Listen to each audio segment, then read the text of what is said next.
The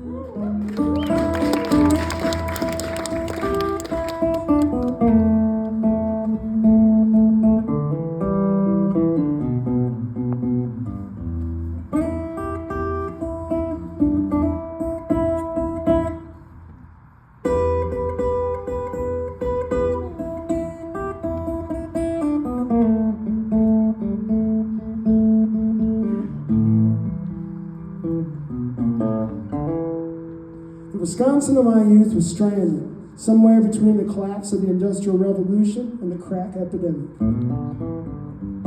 The Wisconsin of my adulthood is lost, somewhere between the promise of restoration and the stoic acceptance of absolute abandonment.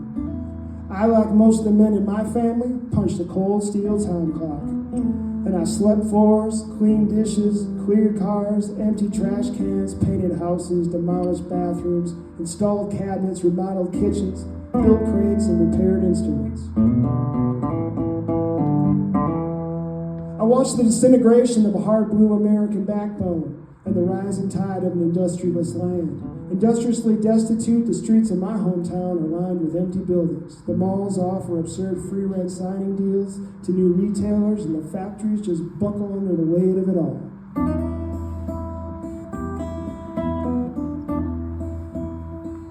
I saw the rustic grit of production fade into the mundane beige of entry-level white-collar occupation.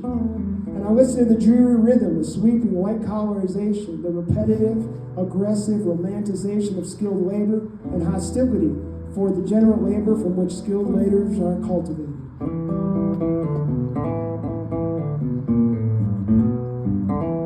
I heard the dreams of a revisionist age, the once upon a time of a land strong in industry. And I've seen the future that will never be the past, no matter how clever the slogan. And I got lost in the in-between, holding both sides, straddling coast and country. The insider looking out, outsider looking in. The New Yorker, the Californian, the Wisconsinite. Connected by a splintered pathway of dismissal.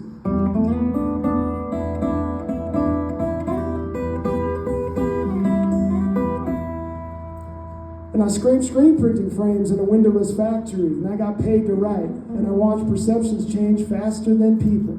And I spoke with every exhausted American, convinced their job was stolen and not sold, while voting against them instead of for themselves, believing that martyrdom belongs to the working class, and that ownership is patriotic.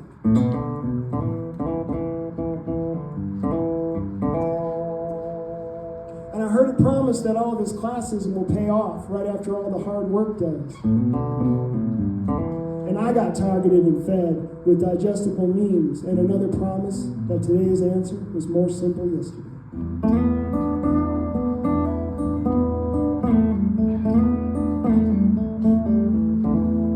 The Wisconsin of my youth saw the greatest industries of the 20th century shrivel up and die.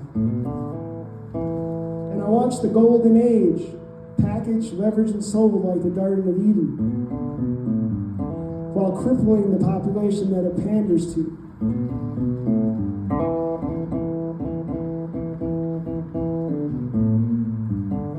To fuel the classes, sexist, misogynistic, racist, and nationalistic objective. And so I went back to work. Lost my home and left my family, was fired and foreclosed on. And I got canonized by an infographic. And another promise that today's problems didn't exist yesterday.